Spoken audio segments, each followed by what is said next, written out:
The scream tore through the night before Alara Bright even reached the gates. She was running, bare feet cutting on frozen ground, her breath ragged, her heart slamming against her ribs like it wanted to escape her body before the rest of her could be caught. Behind her, torches bobbed through the trees. Voices shouted her name, not with kindness, but with hunger. She did not look back. Looking back had cost people she loved everything. The gates of Nightfall territory rose out of the darkness, like the walls of a fortress in an old story, tall and black and lit by pale blue lanterns that flickered like watching eyes. Alara did not know if the guard standing there would help her or turn her away. She only knew that if she stopped running, she would not get up again. "Please," she gasped, stumbling the last few steps toward the iron gate. "Please, they are behind me." The guards on duty were tall men with sharp eyes, and for one terrible second neither of them moved, as if deciding whether a stranger's life was worth the trouble of opening a gate after dark. Then one of them cursed under his breath, and slammed his fist against a hidden lever. The gate groaned open just wide enough for Alara and the small group behind her to slip through before it crashed shut again, sealing out the torches and the voices, and the danger that had chased them for 3 days without rest. Alara collapsed onto her knees on the cold stone ground, gasping, shaking, alive.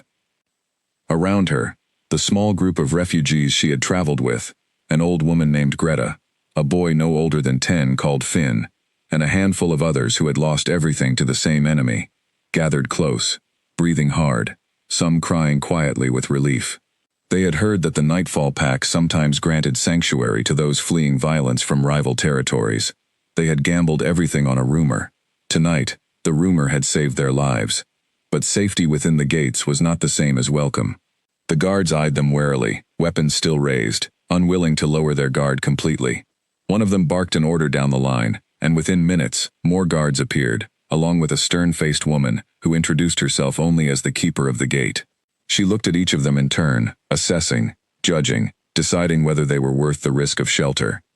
"You will be brought before the king," she said finally. "He decides who stays and who does not." Alara's stomach twisted. She had heard of the Alpha King of Nightfall, the way children hear of storms. Something powerful, something to be feared, something that could not be reasoned with. The stories said he had not shown mercy in longer than anyone could remember. Some said his wolf had died inside him decades ago, leaving only a cold, calculating man on the throne. Others whispered darker things, that the king was not truly a man at all anymore, but something that only wore the shape of one. Alara did not have the luxury of believing rumors either way. She simply had nowhere else to go. They were led through torch-lit corridors carved into stone, past walls hung with old banners bearing a wolf's silhouette in silver thread, until they reached a massive set of doors that seemed to swallow the light around them. The doors opened without a sound, revealing a throne room so vast it looked like it belonged to a different world entirely. Ceilings that vanished into shadow, pillars thick as ancient trees, and at the far end, seated upon a throne carved from black stone, a man who did not so much sit as loom. Ilara's breath caught. King Alaric Voss did not look at them the way a king looks at subjects. He looked at them the way a man looks at a puzzle he has already solved 1,000 times and grown weary of solving. His face was carved from hard lines, unreadable, ageless, in a way that made her skin prickle. His eyes, dark as a moonless sky, swept over the group with the same detached interest one might give to weather passing outside a window. He had ruled Nightfall for over 3 centuries.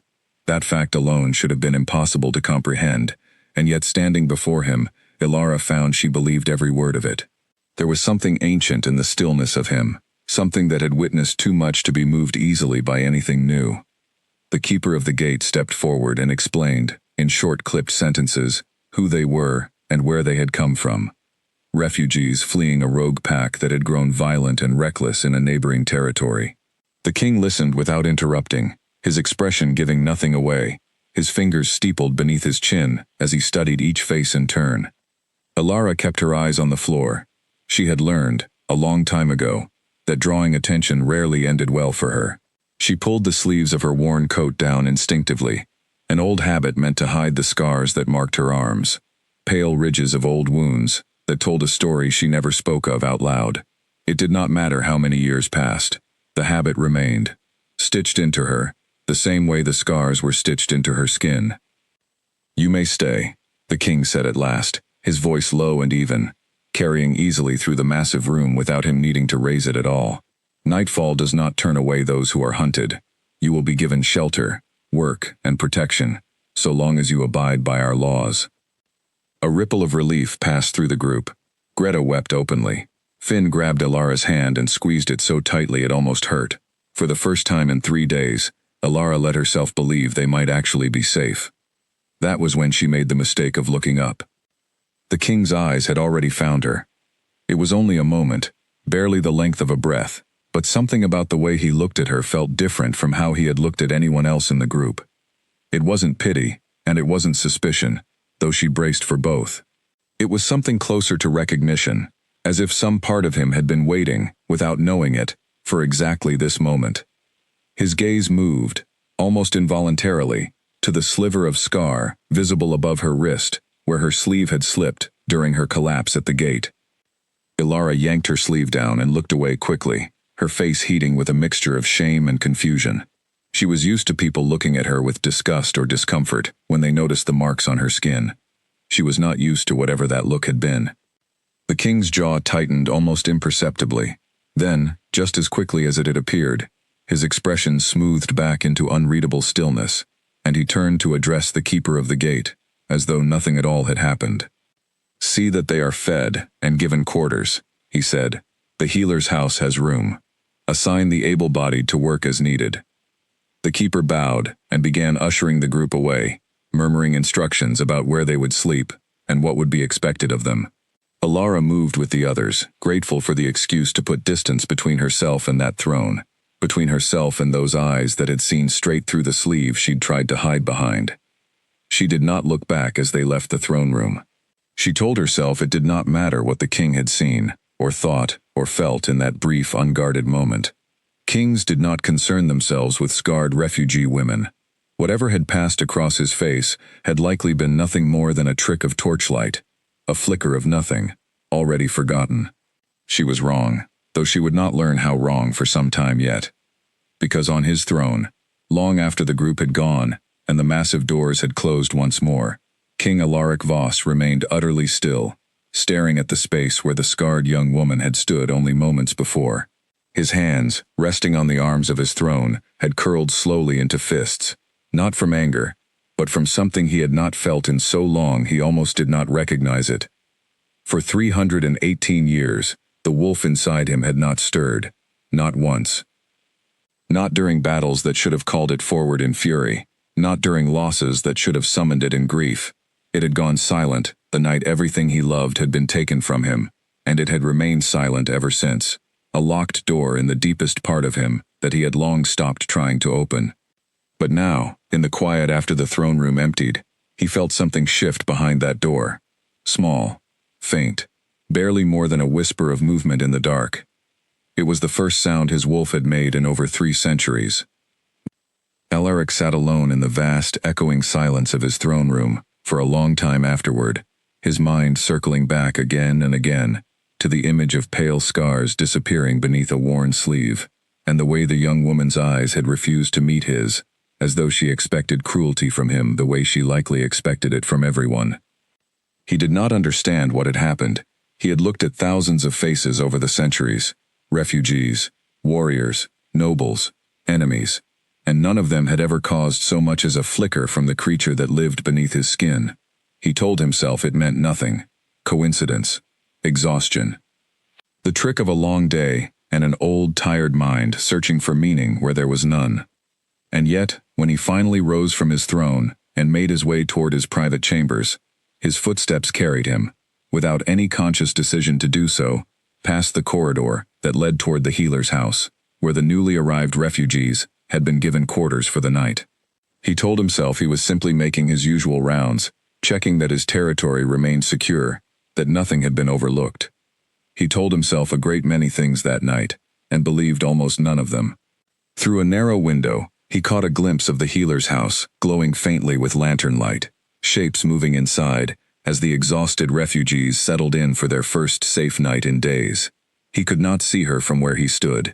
He told himself that was for the best. Still, he lingered longer than he should have, staring at that small square of golden light, feeling something ancient and long-buried stretch faintly beneath his ribs. Like a creature waking from a sleep it had never expected to end. 318 years of silence, and in the span of a single unguarded glance, something inside him had finally, impossibly, begun to stir. He did not yet know her name. He did not know the weight of the scars she carried, or the years of grief and survival stitched into every faded line on her skin. He knew nothing about her at all, except that for the first time, since the night his world had gone dark, something in him wanted to know more. And that terrified him far more than any enemy ever had. Alaric turned from the window at last, and walked the rest of the way to his chambers alone, the way he always did, the way he had for over 300 years. But that night, for the first time in longer than he could remember, sleep did not come easily. He lay awake in the darkness, listening to the quiet, waiting, though he would not have admitted it to a single living soul, for that faint stirring to return. It did not come again that night, but it had come once, and once was enough to change everything that followed. Somewhere across the fortress, in a narrow room within the healer's house, Elara Bright lay curled beneath a borrowed blanket, unable to sleep either, her mind circling back, again and again, to a pair of dark eyes that had looked at her scars without flinching, without disgust, without the pity she had braced herself for. She told herself it meant nothing. She was wrong too. Outside, the wind moved through Nightfall's high stone walls, carrying with it the first quiet breath of something neither of them had asked for, and neither of them could yet name, a bond 3 centuries in the making, finally beginning to stir in the dark. The refugees settled slowly over the following hours, exhaustion pulling most of them into uneasy sleep, despite the strangeness of their new surroundings. Greta murmured softly to herself before drifting off, still clutching a small cloth bag that held the only possessions she had managed to save. Finn curled against Alara's side out of habit, the way he had every night of their journey, seeking comfort in her presence, even though she had little comfort left to give. Elara stared at the ceiling long after his breathing evened out, her mind refusing to quiet. She thought of the throne room, the weight of that gaze, the strange stillness that had followed it. She thought of home, of the family she no longer had, of the scars that marked not just her body, but every version of herself she might have become if things had gone differently. She did not allow herself to hope. Hope had betrayed her before, and she had learned to survive without it. But somewhere beneath the exhaustion and the weariness, a small, stubborn ember refused to go out completely. For now, they were safe. For now, that would have to be enough. She closed her eyes at last, and for the first time in 3 days, sleep came without nightmares chasing her into it. Neither Elara nor Alaric could have known, in that first quiet night behind Nightfall's walls, how deeply their paths had already begun to intertwine, or how far the road ahead would take them. All they knew, in their separate rooms, in their separate silences, was that something had shifted. Something old had begun to wake. Morning and Nightfall arrived with a pale gray light that filtered through narrow windows, and Elara woke to the unfamiliar sound of quiet. No footsteps pounding through a forest, no shouts in the distance, just the soft rustle of Finn shifting in his sleep beside her, and the distant call of birds she had not heard in days. For a moment, she forgot where she was, and her body tensed instinctively, ready to run. Then the memory returned. The gates, the throne room, the king's dark, unreadable eyes, and she let herself breathe. The healer's house was larger than it had looked the night before, a long stone building filled with narrow beds, shelves of dried herbs, and the sharp, clean smell of medicine. An older woman moved briskly between patients, her sleeves rolled to the elbow, her gray hair pulled back in a tight knot. She introduced herself as Mabel, head healer of Nightfall, and within minutes had assessed every member of the refugee group with brisk efficiency, checking for injuries, illness, and exhaustion. When she reached Elara, her sharp eyes lingered a moment too long, on the scars visible along her forearms, before she said anything at all. "Old wounds," Mabel said simply, not a question, just an observation, made with the practiced eye of someone who had spent a lifetime reading bodies for their history. "Healed well. You were lucky, or you had good care." "Neither," Elara said quietly, before she could stop herself. Mabel did not push further, She simply nodded, as though she understood there were some stories that did not need to be told before breakfast, and moved on to check Finn's scraped knees instead. Alara appreciated that more than she could say. By mid-morning, most of the refugees had been assigned tasks within the fortress: kitchen work, mending, tending livestock, anything to help them settle into a routine and earn their place within the pack. Alara, given her steady hands and quiet efficiency, was assigned to assist Mabel in the healer's house, learning to grind herbs, wrap wounds, and keep the shelves organized. She did not mind the work. It kept her hands busy and her mind quiet, and there was something satisfying about learning to heal instead of simply surviving. For the first time in longer than she could remember, she felt something close to purpose settle over her, small and fragile, but real. It was on her second day in the healer's house that she saw the king again. He arrived without announcement, dressed simply. Compared to the elaborate robes he'd worn on the throne, his dark hair slightly damp as though he'd come from training in the yard. Mabel greeted him with the easy familiarity of someone who had known him a very long time, offering a small nod rather than a bow. "Come to check on your soldiers again?" she asked, arching an eyebrow. "Something like that," Alaric replied, his gaze already moving past Mabel, sweeping the room with an efficiency Alara recognized from the throne room, until it stopped, and did not move again. He had found her. Alara froze where she stood at the herb table, a bundle of dried lavender clutched in her hands, suddenly acutely aware of every scar visible on her exposed forearms. She resisted the urge to pull her sleeves down. She would not give him the satisfaction of seeing her flinch, even if her heart was pounding hard enough that she was certain he could hear it from across the room. "You," Mabel said, following his gaze with obvious surprise. "You want to check on the healer's house staff specifically? Since when do you care about herb inventory, my king?" "Since always," Alaric said smoothly, though something in his voice suggested he was improvising. "A well-stocked healer's house keeps my soldiers alive." Mabel snorted, clearly unconvinced, but let the matter drop, muttering something about kings finding new hobbies, as she moved off to check on a patient in the far corner. That left Alaric standing several feet from Alara, the space between them charged with an awkwardness neither of them seemed to know how to navigate. He was, Alara realized with some surprise, not nearly as composed up close as he had seemed from a distance in the throne room. There was a stiffness to his shoulders, a carefulness to his movements, as though he too was uncertain of what he was doing there. "You settled in well," he said finally, the words coming out more like a statement than a question, as though he were testing how it felt to speak to her directly. "We are grateful for the sanctuary," Alara said carefully, falling back on the safe, formal words she had rehearsed the night before, in case this exact moment ever arrived. "Thank you, my king." Something flickered across his face at the formal title. Not quite displeasure, but something close to it, before he smoothed it away. "Alaric," he said. "You may call me Alaric." Alara blinked, startled by the offer. She had never once heard of the Alpha King inviting anyone, let alone a refugee healer's assistant, to address him by his given name. Judging by the way Mabel's head turned sharply from across the room, apparently no one else had heard of it either. "That would not be appropriate," Alara said carefully. "Perhaps not," Alaric agreed. "I offered it anyway." There was something almost boyish in the small, crooked way he said it, a contrast so sharp against the cold, unreadable king from the throne room that Alara found herself studying him with new curiosity despite herself. He did not look away from her the way most people eventually did, uncomfortable with prolonged eye contact from a scarred stranger. He simply held her gaze, steady and patient, as though he had all the time in the world, and intended to use every second of it looking at her. "Is there something you need from the healer's house?" Alara asked finally, desperate to break the silence stretching between them before it became unbearable. "No," Alaric admitted, and there was something almost like surprise in his own voice, as though the honesty had escaped before he could stop it. "I simply wanted to see that you were well." Alara's breath caught. Why? It was the question that had been building in her since the throne room, since that first unreadable look he had given her scars.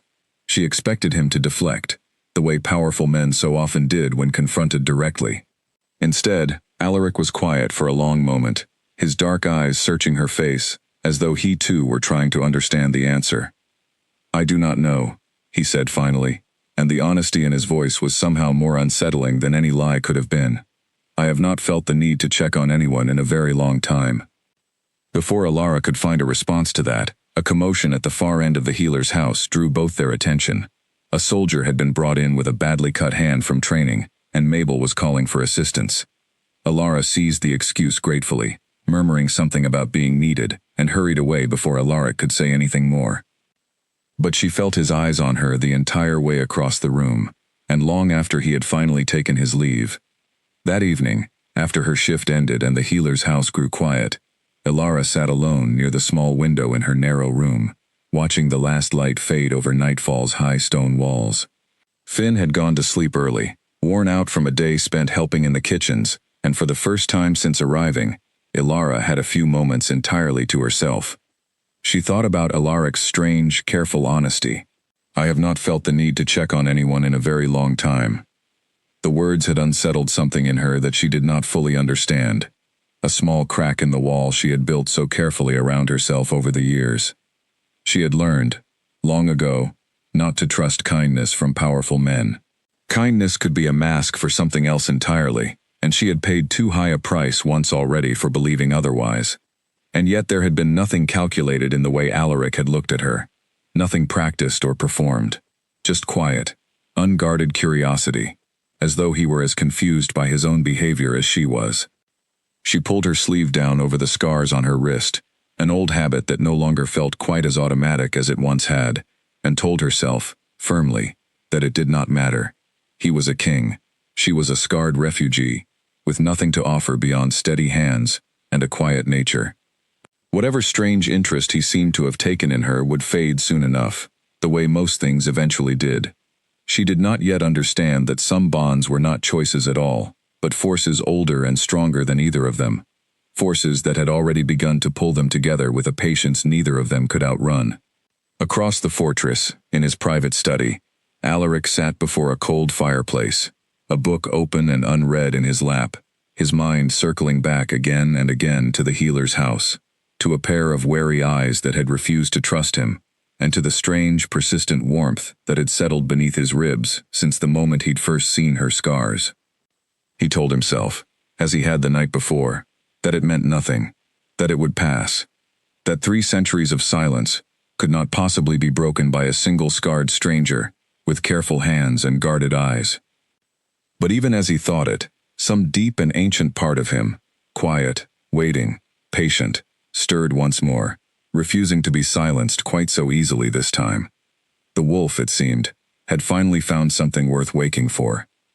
Alara did not know, as she finally drifted into an uneasy sleep that night, that hundreds of feet away, the most powerful man in Nightfall lay awake as well, thinking of her, wondering at the strange and unfamiliar pull drawing him toward a woman he barely knew. Neither of them understood yet what was happening between them. Neither of them were ready to. But something had been set into motion the moment their eyes had first met, across a crowded throne room, and no amount of caution, distance, or disbelief would be enough to stop it now. The days ahead would test them both in ways neither could yet imagine, unearthing old wounds, old fears, and old griefs, long buried beneath silence and survival. But for now, in the quiet dark of Nightfall's walls, 2 broken people lay awake in separate rooms, thinking of each other for the very first time, unaware that fate had already begun writing a story far bigger than either of them. A week passed, and Alaric found himself returning to the healer's house, far more often than any king reasonably should. He told himself each visit had a purpose, inspecting supplies, checking on injured soldiers, reviewing Mabel's requests for additional herbs from the southern traders.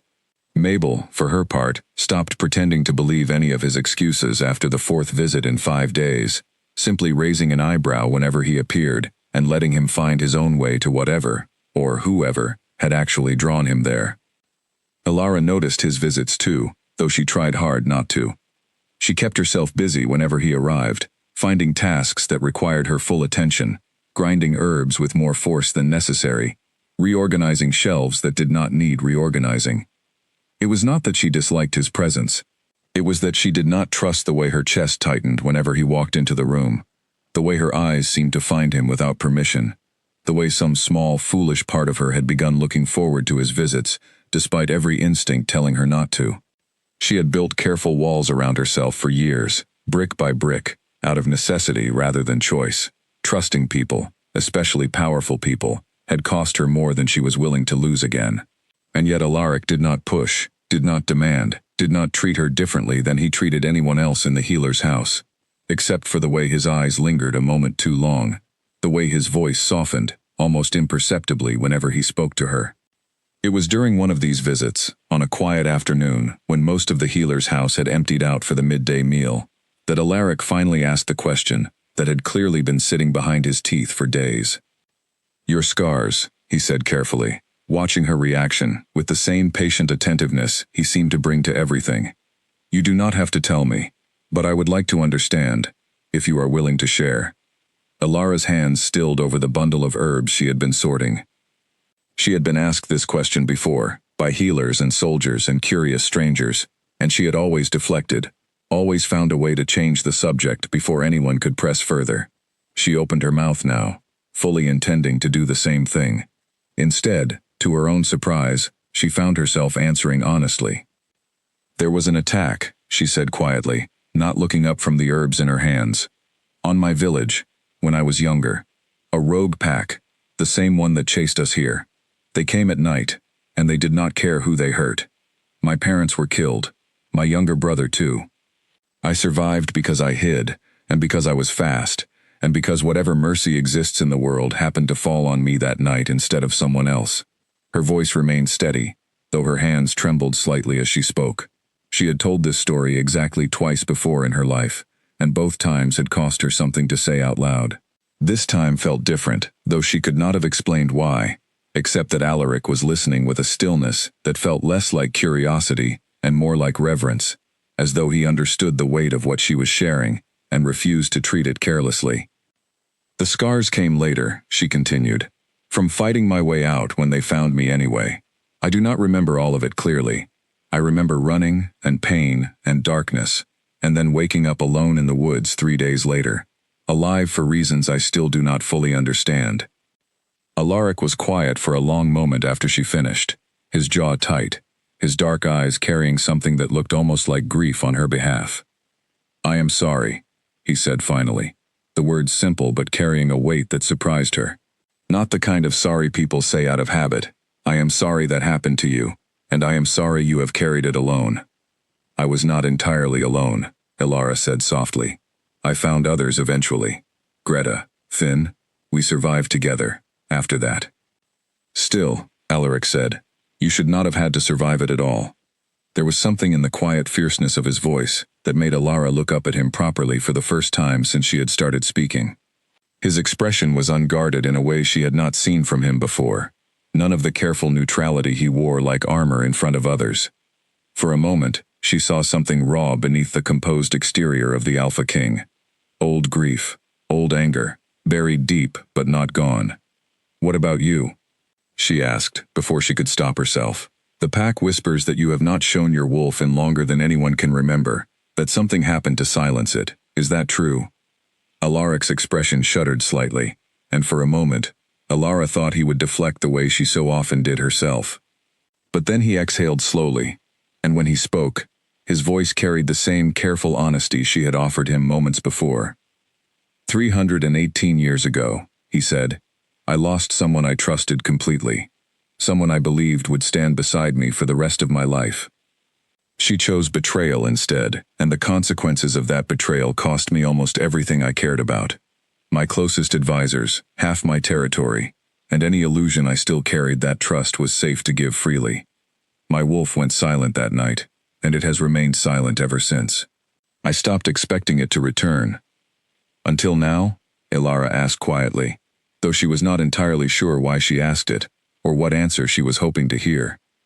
Alaric's dark eyes met hers, steady and unflinching. Until now, he agreed. Neither of them spoke for a long moment after that, the weight of shared grief settling comfortably between them, in a way that felt less heavy than either of them expected. There was something strangely freeing in being understood, in sitting across from someone who did not flinch away from the darker parts of your history, but simply absorbed them, and remained anyway. "Why did you come to nightfall?" Ilara asked eventually, needing to fill the silence before it grew too large. "The whole territory. Why keep it, when it clearly costs you so much to rule alone?" "Because someone has to," Ilaric said simply. "And because for a very long time, ruling was the only thing that gave my life any shape at all. Grief does not leave room for much else, if you let it." "I understand that," Ilara admitted. "Work has kept me steady too. It is easier to grind herbs than to sit still with memories." A faint, tired smile crossed Alaric's face, the first genuine smile Ilara had seen from him since arriving at nightfall. "Then perhaps we have more in common than either of us expected." "Perhaps," Ilara allowed, though her voice carried a note of caution she could not quite shake. Before either of them could say anything further, Mabel returned from the midday meal, immediately sensing the charged atmosphere in the room, with the sharp instincts of a woman who had spent decades reading people for a living. She said nothing about it, though the knowing look she gave Alaric on his way out spoke volumes. That evening, as Ilara prepared for sleep, she found herself replaying the conversation again and again, turning it over like a stone smoothed by water. She had not intended to share her story with him. She had not intended to ask about his either. And yet something about their exchange had felt less like an interrogation and more like an exchange between equals, two people carrying old wounds who recognized the weight of each other's scars without needing them explained in full. She still did not trust it entirely. Trust had betrayed her too many times before, for her to hand it over easily now. But for the first time since arriving at nightfall, she found herself wondering if perhaps not every powerful man used kindness as a mask. Across the fortress, Alaric sat once more before his cold fireplace, though tonight, for the first time in 3 centuries, something inside him did not feel quite so cold either. He thought of Ilara's quiet honesty, her steady voice as she recounted a night that had clearly cost her everything, and the strength it must have taken to survive it, and keep surviving, day after day, without breaking entirely. He thought too of his own confession, words he had not spoken aloud to another living soul in over 300 years, offered freely to a woman he had known for barely a week. It should have unsettled him more than it did. Instead, he felt something almost like relief, as though a weight he had carried alone for centuries had finally found someone strong enough to help him hold it, if only for a moment. Beneath his ribs, faint but unmistakable now, his wolf stirred again, restless, drawn toward the healer's house the way a compass needle is drawn toward north, unable to point anywhere else, no matter how hard it tried. Alaric did not fight the pull this time. He simply let it exist, curious, for the first time in longer than he could remember, about where it might lead. It happened on a quiet evening, 3 days after their conversation in the healer's house, when Alaric was alone in the training yard, going through the motions of a sword drill he could have performed in his sleep after 3 centuries of practice. His mind, as it had so often lately, drifted toward the healer's house, toward a pair of steady eyes and a voice that had not flinched when speaking of unbearable loss. He did not notice the change at first. It was one of the younger guards, standing watch nearby, who dropped his weapon with a startled clatter and stared at his king with wide, disbelieving eyes. "My king," the guard said, his voice unsteady. "Your eyes." Alaric froze. He had not felt anything different, no sudden shift, no burst of power. But when he raised a hand to touch his own face, uncertain what the guard meant, he caught his reflection in the polished metal of his blade, and went very still.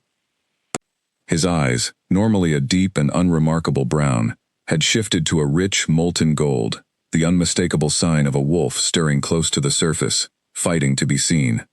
Word spread through nightfall faster than any messenger could have carried it. By the time Alaric returned to his private chambers that night, his most trusted advisors were already waiting for him, their expressions a mixture of astonishment and barely restrained hope. 318 years, said Corwin, his oldest advisor, and one of the few who had served him since before the silence began. We had begun to believe it would never happen again. It is nothing, Alaric said, though even to his own ears the words sounded unconvincing. A momentary flicker, it means nothing. Forgive me, my king, Corwin said carefully, but a wolf does not stir for nothing. Something, or someone, has called it forward. The pack will want to know what.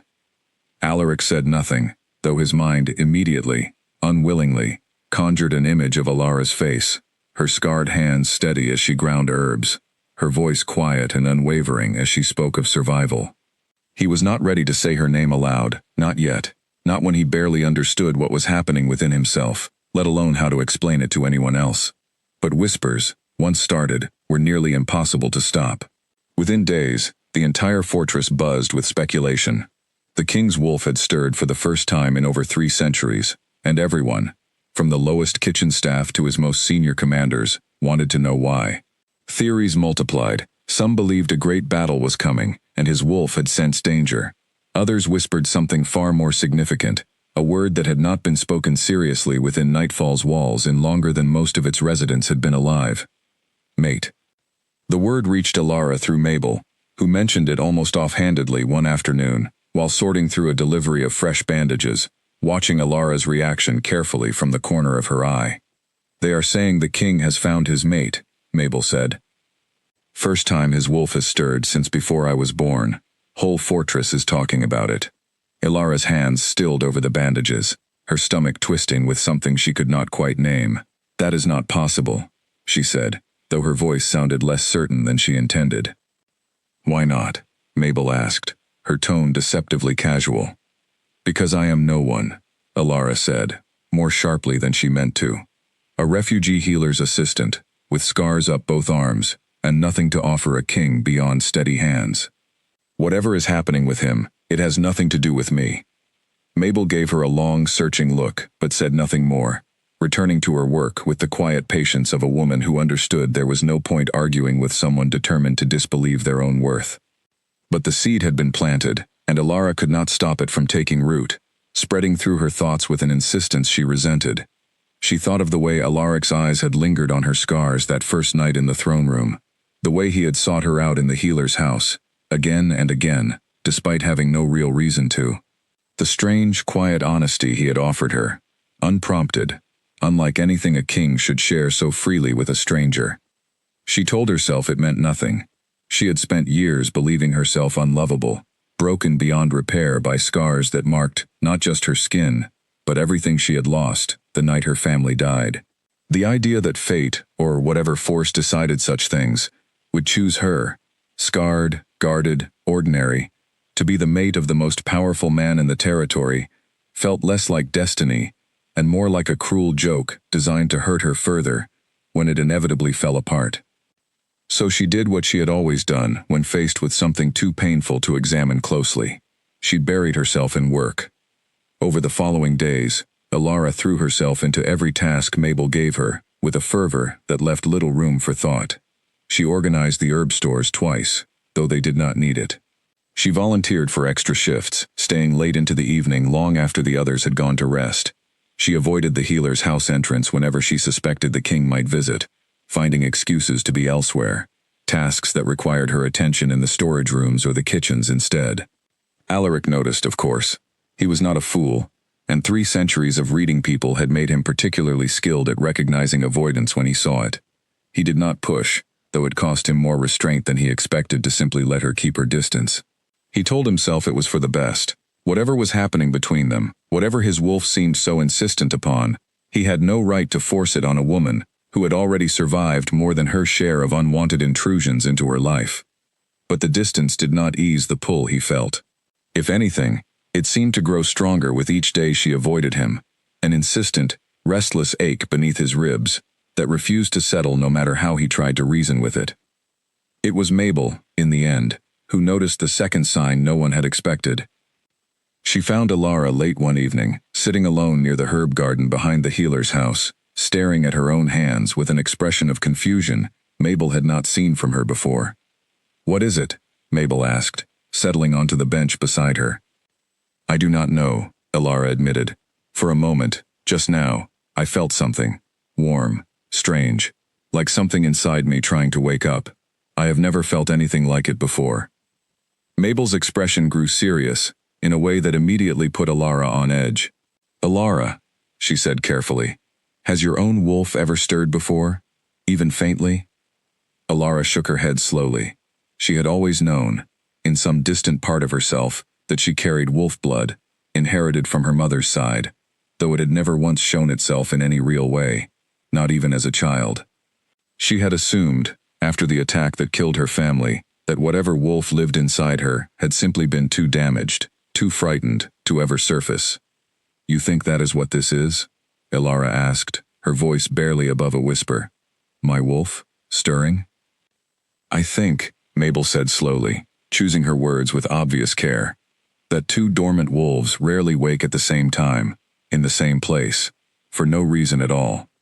Elara said nothing for a long moment, staring out at the darkening garden, her mind spinning with implications she was not yet ready to accept. If Mabel was right, if her own wolf truly had begun to stir, awakened by proximity to a man she had spent days actively avoiding, then the theories whispered through the fortress halls were not idle gossip after all. They were true. And that terrified her more than anything the rogue pack had ever done to her, because scars, at least, she understood. She knew how to survive violence, how to run, how to hide, how to keep moving no matter what was taken from her. She had no idea at all how to survive being chosen. The attack came without warning, the way true danger always does. It was well past midnight when the first alarm bell rang out over nightfall, a deep, urgent clang that shattered the quiet of sleep and sent soldiers scrambling from their beds before they were even fully awake. Elara jolted upright in her narrow room, her heart already pounding, old instincts from years of running taking over, before her mind had caught up with what was happening. "Finn," she gasped, shaking the boy awake. "Finn, get up, now."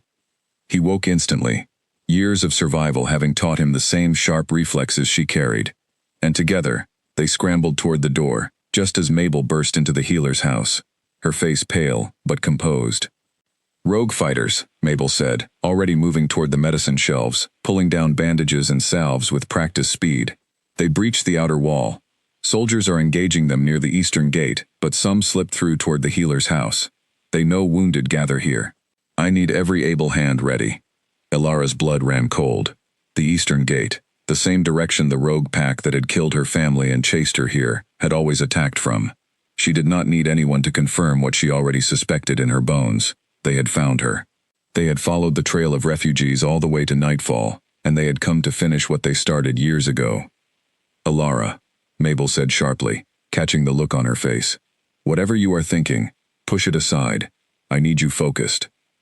Lives depend on it." Elara forced herself to breathe, to steady her shaking hands, and nodded. There would be time to be afraid later. Right now, there was work to be done. The next several minutes passed in a blur of chaos. The healer's house filled quickly with wounded soldiers, some with minor cuts, others far more seriously hurt, and Elara moved among them with Mabel's guidance, cleaning wounds, applying pressure, doing whatever was needed to keep people alive, while the battle raged somewhere beyond the walls.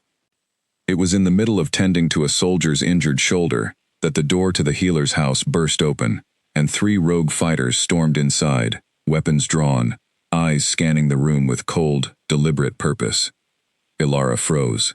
She recognized the leader instantly, even after all these years, a broad-shouldered man with a jagged scar across his cheek, the same man who had led the attack on her village, the same man responsible for every scar she carried on her body, and every nightmare that had haunted her sleep ever since. "There you are," he said, his voice carrying a satisfaction that turned Elara's stomach. "We have been looking for you a very long time." The wounded soldiers around her tensed, several attempting to rise despite their injuries, but the rogue fighters moved with practiced efficiency, cutting off any attempt at resistance before it could fully form. Elara stepped back instinctively, pulling Finn behind her, her mind racing for any option that did not end in disaster. "Leave them," she said, her voice trembling but firm. "This is between us. Let them go, and I will not fight you." The scarred man laughed, low and cruel. "You misunderstand. We are not here to negotiate. We are here to finish what should have ended years ago." He raised his weapon, and for one terrible suspended moment, Elara believed this was truly the end, that after everything, the years of running, the fragile hope of safety she had only just begun to allow herself to feel, it would all end here, in a healer's house, surrounded by strangers she had only just begun to trust. Then the door exploded inward. Alaric moved through the wreckage of the doorway, with a speed and ferocity that seemed to belong to something far older and far more dangerous than the composed King Alara had come to know. His eyes blazed molten gold, fully awake now, no flicker or hesitation left in them at all. Where a man had stood only moments before, something closer to a force of nature now moved through the room, and the rogue fighters, for all their earlier confidence, took an involuntary step back. "You are trespassing in my territory," Alaric said, his voice low and carrying a weight that made the air itself seem to still. "And you have threatened someone under my protection. That was your final mistake." What followed happened almost too quickly for Alara to fully process. Alaric moved with a speed that defied his human form entirely, disarming the nearest rogue fighter before the man could even raise his weapon properly, and it became clear, in the chaos that followed, that this was not simply a king defending his territory out of duty. This was something far more personal, far more fierce, a protectiveness that came from somewhere deep and instinctive, the kind that could not be trained or ordered, only felt. The scarred leader, recognizing quickly that he was outmatched, attempted to grab Alara as a shield, lunging toward her with desperate speed. But Alaric was faster, intercepting him before he could close the distance, and the confrontation that followed was brief, brutal, and utterly one-sided. Within minutes, the remaining rogue fighters had either fled or been subdued by soldiers, who arrived close behind their king, and the healer's house, moments ago a scene of chaos and fear, fell into a stunned, ringing silence. Alara stood frozen, Finn still clutched behind her, staring at Alaric as he turned toward her, his chest heaving, his golden eyes searching her face with an intensity that stole whatever breath she had left. "Are you hurt?" he asked, his voice rough, urgent, stripped of all the careful composure she had grown used to. "No," Alara managed. "No, I am not hurt." Relief broke across his face, raw and unguarded, and for a moment, neither of them moved, the space between them charged with everything neither had yet allowed themselves to say aloud. "How did you know?" Alara asked finally. "How did you know to come here?" "I felt it," Alaric said simply. "Something inside me knew you were in danger before I even understood why. I did not question it, I simply moved." Alara's throat tightened, understanding settling over her with a weight that felt both terrifying and, for the first time, undeniable. Whatever bond had begun growing between them since that first night in the throne room, it was not something either of them could continue pretending away. Mabel, moving quickly to tend the wounded soldiers scattered throughout the room, called for Alara's help, and the moment broke, practical necessity pulling them both back into action. But even as Alara returned to tending wounds, cleaning cuts, and calming frightened patients, she felt Alaric's presence beside her for the rest of that long, exhausting night, steady and unwavering, refusing to leave her side, even once the immediate danger had passed. By the time the sun rose over Nightfall's high stone walls, the last of the rogue fighters had been captured or driven off, the wounded had been tended, and an exhausted, aching quiet settled over the fortress. Alara finally allowed herself to sit, her hands still faintly trembling from the night's events, and found Alaric settling onto the bench beside her without a word, his shoulder brushing against hers in a silent offer of support. "He is the one," Alara said quietly, staring at nothing in particular. "The scarred man. He led the attack on my village. He killed my family." "I know," Alaric said gently. "I recognized the look on your face the moment he spoke. I have spent years running from him," Alara continued, her voice barely above a whisper. "Years believing I would never truly be safe as long as he was out there. And tonight, for the first time, I was not the one who had to fight him alone." Alaric turned to look at her fully then, his golden eyes finally beginning to fade back toward their familiar deep brown, though something in them remained different, softer, than it had been before that night. "You will never have to fight alone again," he said, "not as long as I am able to stand beside you." Alara did not have the strength left to guard herself against the warmth those words stirred in her chest. For the first time since arriving at Nightfall, she let herself lean, just slightly, into the solid warmth of his shoulder, and Alaric did not move away. Neither of them spoke of what it meant, not yet.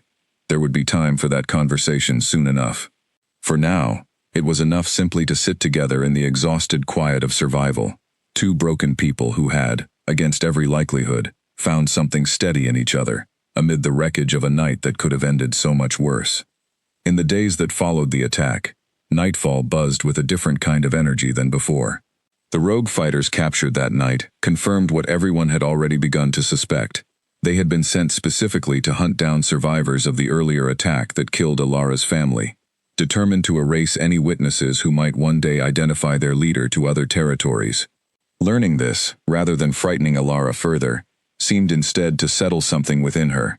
The threat had a name and a shape now, and Alaric's soldiers, along with allied trackers from neighboring territories, had already begun the work of hunting down the remaining members of the rogue pack responsible. For the first time in years, Alara allowed herself to believe the danger might finally, truly be ending. But it was the quiet moments after the chaos that changed things most between her and Alaric. 2 days after the attack, as the fortress slowly returned to its normal rhythms, Alaric found her again, in the herb garden behind the healer's house, the same place Mabel had once found her confused and frightened by the first stirrings of her own wolf. "I owe you an explanation," Alaric said, settling onto the bench beside her without waiting for an invitation, though his manner remained careful, as though he was still learning how much space she wanted him to take up in her life. About that night, 318 years ago, Alara turned to face him fully, surprised by the offer. "You do not have to tell me anything you are not ready to share." "I want to," Alaric said. "You gave me your truth without flinching. I would like to give you mine." He was quiet for a moment, gathering himself, and Alara waited patiently, understanding better than most the weight of words that had been carried alone for far too long. "Her name was Vera," Alaric said finally. "She was meant to be my mate, chosen by fate, or so I believed at the time. I trusted her with everything, my territory, my closest secrets, my heart, foolishly, completely. But she had been working against me from the very beginning, feeding information to a rival territory that sought to weaken Nightfall from within. When her betrayal was finally discovered, it came at the cost of nearly everyone I trusted most. My closest advisors were killed in the conflict that followed. Half my territory was lost before we managed to reclaim it, and something inside me simply stopped, that night, as though my wolf had decided trust itself was no longer safe to offer anyone. "I am so sorry," Alara said softly, understanding now the depth of the wound that had kept him locked away from himself for over 3 centuries. "I stopped believing fate had chosen wisely for me," Alaric continued. "I ruled alone after that, told myself it was simpler that way, safer for everyone involved, including myself. I did not expect anything to ever change that. And then you walked through my gates, scarred and wary, and utterly unwilling to trust me, and something in me that I thought had died completely, simply would not stay quiet any longer." Alara's chest ached with the shared weight of their stories, 2 different griefs that had somehow led them to the same place, the same fragile, uncertain beginning. "I understand what it is to survive by refusing to trust anyone again," she said. "I built the same walls, for the same reasons. It is easier, I think, to expect the worst from people, so that you are never surprised by disappointment. And yet here we are," Alaric said, a faint, wondering smile touching his face. "Both of us, walls and all, somehow finding our way toward each other anyway. Perhaps our wolves know something we are still too afraid to admit," Alara said quietly. Alaric reached out then, slowly, giving her every opportunity to pull away if she wished, and gently took her hand in his thumb brushing lightly over one of the faded scars along her wrist. Alara did not pull away this time. "These do not make you broken," Alaric said, his voice low and steady. "They make you someone who survived something unimaginable, and kept surviving, every single day since. I have never admired anything more." Tears gathered in Alara's eyes before she could stop them. Years of believing herself unlovable because of what marked her skin finally beginning to loosen their grip, if only slightly, in the face of his quiet, unwavering conviction. "I am afraid," she admitted, the confession costing her more than almost anything she had ever said aloud. "Afraid this is too good to be real. Afraid that if I let myself trust this, trust you, it will be taken from me the way everything else has been." "I cannot promise you certainty," Alaric said honestly. "Life has taught both of us that certainty is a luxury few are given. But I can promise you this. I will not betray your trust the way trust was once betrayed against me." I know too well the cost of that kind of pain to ever willingly cause it in someone else. Ilara studied his face for a long moment, searching for any trace of performance, any sign that his words were simply what he believed she wanted to hear. She found none. Only steady, patient honesty, offered without condition or demand. I do not know how to do this, she admitted finally. I do not know how to let myself be chosen, after so many years of believing I was not meant for anything good. Then we will learn together, Alaric said simply. Neither of us has done this before, not really, not like this. For the first time since arriving at nightfall, Ilara let herself imagine a future that did not revolve entirely around survival, a future with room, however small and uncertain, for something like happiness. It was terrifying, in a way that had nothing to do with rogue fighters or old enemies, and everything to do with the vulnerability of finally allowing herself to want something for herself, after years of simply trying to endure. She squeezed Alaric's hand gently, an answer that required no words, and together, they sat in the quiet garden, as the afternoon light shifted slowly around them, two wounded souls finally beginning, cautiously, to believe that healing might be possible after all. News of the mating ceremony spread through nightfall like wildfire through dry grass, and this time, Ilara did not shrink from the attention the way she once might have. Something had settled within her since that afternoon in the herb garden, a quiet certainty that had taken root and refused to be shaken loose again, no matter how unfamiliar it still felt. The ceremony itself was small, exactly as Ilara had requested, held not in the grand throne room, but in the same herb garden where so much between them had first been spoken honestly. Mabel stood nearby, beaming with unashamed pride, having claimed more credit for the match than was probably fair, though no one had the heart to argue with her about it. Finn stood close to Ilara's side, dressed in a borrowed tunic far too formal for his usual tastes, grinning with the wide, unguarded joy only a child who had witnessed too much hardship could truly appreciate. Corwin, Alaric's oldest advisor, presided over the ceremony with a voice thick with emotion he made little effort to hide. In 318 years, he said, addressing the small gathered crowd, I have watched our king rule with strength, with wisdom, and with a solitude none of us ever expected to see broken. Today, I have the honor of witnessing something I feared I never would, a king choosing to be whole again. Ilara felt the weight of every eye in the garden, and for once, did not feel the familiar urge to hide her scars beneath long sleeves. She had chosen, deliberately, to wear a simple dress that left her arms bare, the marks of her survival visible for anyone who wished to see them. It was, she had told Alaric quietly that morning, her own quiet act of reclaiming something that shame had held over her for far too long. They are not something to hide anymore, she had said. They are proof that I am still here. Alaric had looked at her then, with an expression so full of quiet pride that it had nearly undone her composure entirely. The ceremony itself was simple by the standards of ancient tradition, an exchange of vows spoken not from memorized ritual, but from the honest words each of them had carried privately in their hearts since the night everything between them had begun to shift.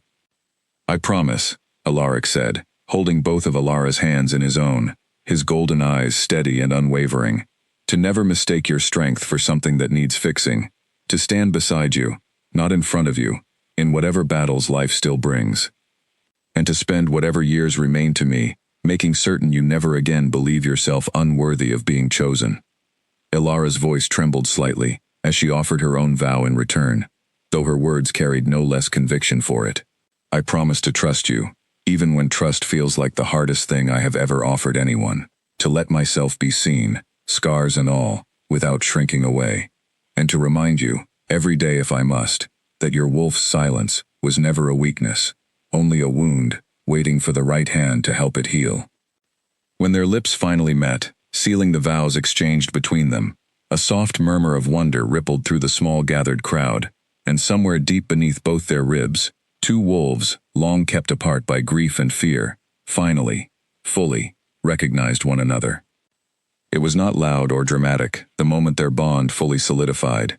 It was simply a quiet, undeniable warmth that spread through both of them at once, a sense of rightness neither had known they were missing, until it finally settled into place.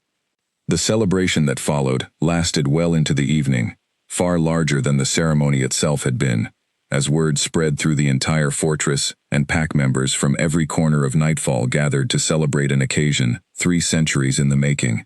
Long tables were set up in the courtyard, laden with food prepared by kitchen staff, who had worked through the day with unusual enthusiasm.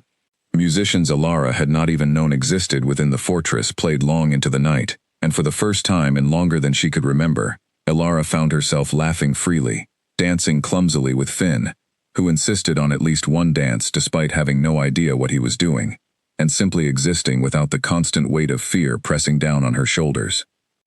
Alaric watched her from across the courtyard at one point, a soft, unguarded smile on his face, that Corwin later remarked he had not seen from his king in longer than he could remember, if ever at all.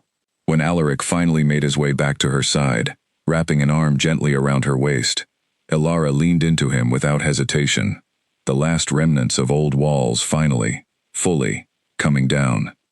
"Regrets?" Alaric asked quietly, watching her survey the joyful chaos of the celebration around them. "None," Alara said, and meant it completely. "For the first time in longer than I can remember, none at all." As the night wore on, and the celebration slowly began to wind down, the two of them found a quiet moment away from the crowd, standing together near the same herb garden, where their vows had been exchanged only hours before. The stars stretched overhead, bright and endless, and Alara found herself thinking, not of the years of running and fear that had brought her here, but of everything still ahead of her, a future, finally, worth looking forward to rather than simply surviving through. 318 years, Alaric murmured, echoing the words that had followed them since the beginning of their story. "I would wait 318 more, if it meant finding my way back to you at the end of it." Alara smiled, resting her head against his shoulder as the sounds of celebration continued softly in the distance. "Let us hope," she said, "that we do not have to test that particular promise." Alaric laughed then, a warm, genuine sound that seemed to carry away the last remaining shadows of 3 centuries of solitude, and together, they stood beneath the stars, 2 broken souls finally made whole, ready to face whatever came next, together. Seasons changed over Nightfall in the months that followed, and with them, so did the fortress itself, slowly but unmistakably, shaped by the quiet influence of a queen, who understood better than anyone what it meant to arrive somewhere broken and be given the chance to heal. Alara had not set out to change anything about the way Nightfall operated. She had simply, in the early weeks after her mating ceremony, begun spending her afternoons speaking with the refugees who continued to arrive at the gates seeking sanctuary, the same way she once had, frightened and uncertain of what awaited them. She listened to their stories, offered what comfort she could from her own experience, and slowly, without quite realizing she was building something lasting, began shaping what would eventually become a proper sanctuary program within the healer's house, a place where survivors of violence could receive not just physical care, but the kind of patient understanding that had once saved her own life. Mabel, thrilled to have official support for what she had long argued the healer's house needed, threw herself into expanding the program with characteristic enthusiasm, training additional healers, and setting aside dedicated space for those who needed more than bandages to recover fully. Alaric, for his part, found himself ruling differently than he had for the 3 centuries before Alara's arrival. He remained firm where firmness was needed, decisive in matters of territory and defense, every bit the formidable king his people had always known him to be. But something had softened in him too, a willingness to listen that had not always been present before, a patience with his people's struggles that came from finally understanding, through Alara, what it meant to carry pain silently for far too long. His wolf, once dormant for over 3 centuries, remained fully present now, a constant, steady companion rather than a locked door he had long stopped trying to open. He found himself laughing more easily, trusting more freely, standing taller, not because his burdens had lessened, but because he no longer carried them entirely alone. The rogue pack responsible for the attacks on Alara's family and on Nightfall itself was fully dismantled within the following months, its scarred leader finally captured during a coordinated effort between Nightfall's soldiers and allied trackers from neighboring territories. Alara had not asked to be present when the final confrontation took place, and Alaric had not pushed her to be. Some closures, she had told him quietly, did not need to be witnessed directly to finally be felt. When the news reached her that the threat that had haunted her for years was finally, truly gone, she had wept, not from grief, but from the strange, overwhelming relief of finally being able to stop looking over her shoulder. Finn, meanwhile, had grown steadily more confident within Nightfall's walls, taking quickly to training alongside the younger pack members and showing an early, promising talent for tracking that had caught the attention of several senior soldiers. Alara watched him grow with quiet, fierce pride, grateful beyond words that he had found not just safety within Nightfall, but a true home. It was nearly a year after Alara had first stumbled through Nightfall's gates, exhausted and terrified, that she found herself standing beside Alaric once more, at the fortress's high stone walls, watching as a new group of refugees approached, weary and frightened, seeking the same sanctuary she once had. "Do you remember," Alaric said quietly, watching the small group draw closer, "how you looked, that first night, ready to run, even after you had finally stopped?" "I remember," Alara said softly. "I did not believe, then, that anything good could still be waiting for me. I had convinced myself survival was the most I could ever hope for." "And now?" Alaric asked, though his tone suggested he already knew the answer. Alara turned to look at him, taking in the sight of the man who had waited 318 years for a wolf that had refused to wake for anyone, until her. She thought of the scars she no longer hid, the fear she no longer let define her, the family she had built here from nothing but survival and stubborn hope. "Now," she said, "I know better." Together, they walked down to greet the new arrivals, the same way Alaric had once greeted her, not with the cold detachment of a distant king, but with the steady, quiet compassion of two people who understood, better than most, what it meant to be given a second chance at a life worth living. The refugees, exhausted and uncertain, were led through the same gates Alara had once stumbled through herself, offered the same sanctuary, the same promise of safety that had once seemed impossible to believe in.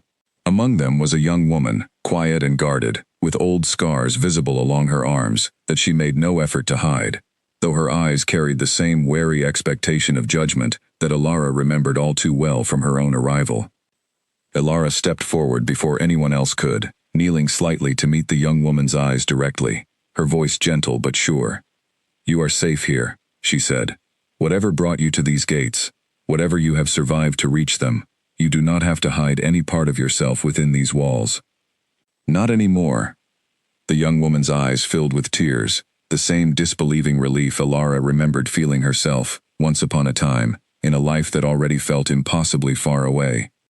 Alaric watched the exchange with quiet pride, understanding, perhaps better than anyone, the profound gift Alara now offered so freely to others, the same gift she herself had once been given, almost by accident, on a cold night, 318 years into a silence neither of them had believed could ever truly end.